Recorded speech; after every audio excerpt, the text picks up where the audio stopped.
நெருங்கி செல்லுங்கள் குமரனின் ஊரை சந்தனம் பூசும். Hello guys, welcome to my channel.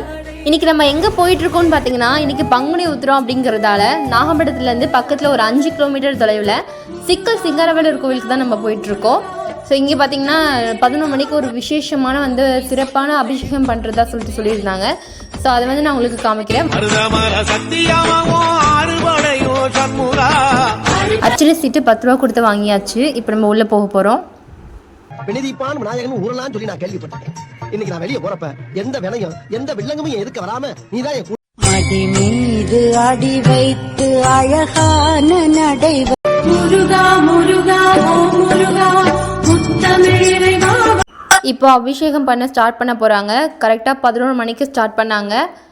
தரையெல்லாம் மூடிட்டு அதுக்கப்புறம் பன்னீர் அபிஷேகம் ஃபஸ்ட்டு தொடங்கிட்டு அதுக்கப்புறம் பால் அபிஷேகம், தேன் அபிஷேகம், நெக்ஸ்ட்டு பழத்தால், அதுக்கப்புறம் மஞ்சளால், இது எல்லாமே திறந்து வச்சுட்டு தான் பண்ணியிருந்தாங்க.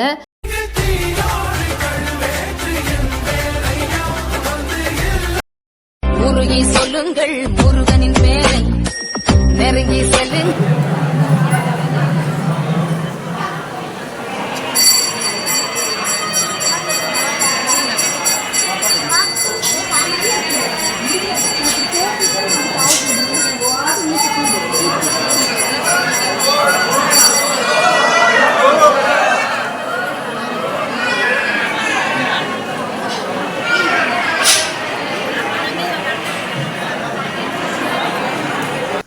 அடுத்ததாக அபிஷேகம் முடிஞ்சு அலங்காரம் பண்ண ஸ்டார்ட் பண்ணாங்க.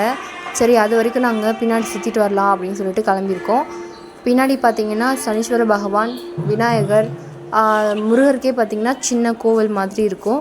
ஸோ இதெல்லாமே ரொம்ப அழகாக சுற்றி அழகாக பண்ணி வச்சுருந்தாங்க வேலைப்பாடுகள். இங்கே சிங்கார சண்முகநாதன் இருக்குது பார்த்திங்களா, அதுதான் முருகருடைய இன்னொரு சின்ன கோவில் சொல்ல இல்லையா, அது பின்னாடி இருக்குது. அதுக்கப்புறம் நாங்கள் முருகரை கும்பிட்டுட்டு பக்கத்துலேயே ஒரு மகாலட்சுமி கோவில் இருந்துச்சு. சின்னதாக அவங்களுக்கும் சின்னதாக கோவில் மாதிரி கட்டி வச்சுருந்தாங்க. ஸோ அவங்களையும் வழிபட்டுட்டு பின்னாடி போயிட்டு சுற்றி பார்த்துட்ருந்தோம். இந்த கோவிலுக்கான சிறப்பு என்னென்னு பார்த்தீங்கன்னா, இங்கே தான் அவங்களுடைய அம்மா இருக்காங்க இல்லையா, அம்மன், அவங்க வேல் கொடுத்துருப்பாங்க. யாருன்னா சூரனை வதம் பண்ணுறதுக்காக வேலை கொடுக்கும்போது அவருக்கு முகத்தில் வேர்த்துரும், அந்த பயத்தினால வேர்த்துரும். ஸோ அது இங்கே ஃபேமஸாக செலிப்ரேட் பண்ணுவாங்க. அந்த சூரசம்ஹாரத்துக்காக இங்கேருந்து தான் வேல் எடுத்துகிட்டு போவாங்க. அதனால் இந்த கோவில் சிங்கார வேலர் கோவில் ரொம்பவே ஃபேமஸானது. இப்போ நம்ம அபிஷேக தண்ணியை தலையில் தெளிச்சுட்டு நம்ம அடுத்ததாக சுற்றி பார்த்துட்டு முடிக்க போகிறோம். நெக்ஸ்ட்டு பார்த்திங்கன்னா அந்த அலங்காரம் பண்ணியிருப்பாங்க இல்லையா, ஸோ அது நான் உங்கள்கிட்ட காமிக்கிறேன். என்ன மாதிரி அலங்காரம் நேரில் பார்த்தா அவ்வளோ அழகாக இருக்கும். அந்த காட்சியே 3 சாமிகள் இருக்கு இல்லையா, தெய்வானை, வள்ளி, அவங்க எல்லாமே அலங்காரம் செமையாக பண்ணி வச்சுருந்தாங்க. நீங்கள் வீடியோவில் பார்ப்பீங்க, தெரியும். இதுதான் அலங்காரம் பண்ணதுக்கப்புறம் எடுத்த வீடியோ. முருகி சொல்லுங்கள் முருகனின் பேரை நெருங்கி செல்லுங்கள். முருகா முருகா ஓ முருகா முத்தமிழ். கோவிலில் கூட்டம் கொஞ்சம் அதிகமாகவே இருந்துச்சு. இருந்தாலும் நாங்கள் சாமியை அழகாக பார்த்துட்டு அர்ச்சனைலாம் பண்ணிவிட்டு நாங்கள் அதுக்கப்புறம் வேல் கொடுத்துருப்பாங்க இல்லையா, அந்த இடத்த போயிட்டு பார்த்துட்டு வந்துட்டோம். இதுதான் அந்த வேல் கொடுத்த இடம். அது மேலே பிக்சர் அழகாக காமிச்சிருப்பாங்க. இந்த மாதிரி உங்களுக்கு நிறைய வீடியோ பார்க்க நம்ம சேனலை சப்ஸ்கிரைப் பண்ணுங்கள், லைக் பண்ணுங்கள், ஷேர் பண்ணுங்கள். By by to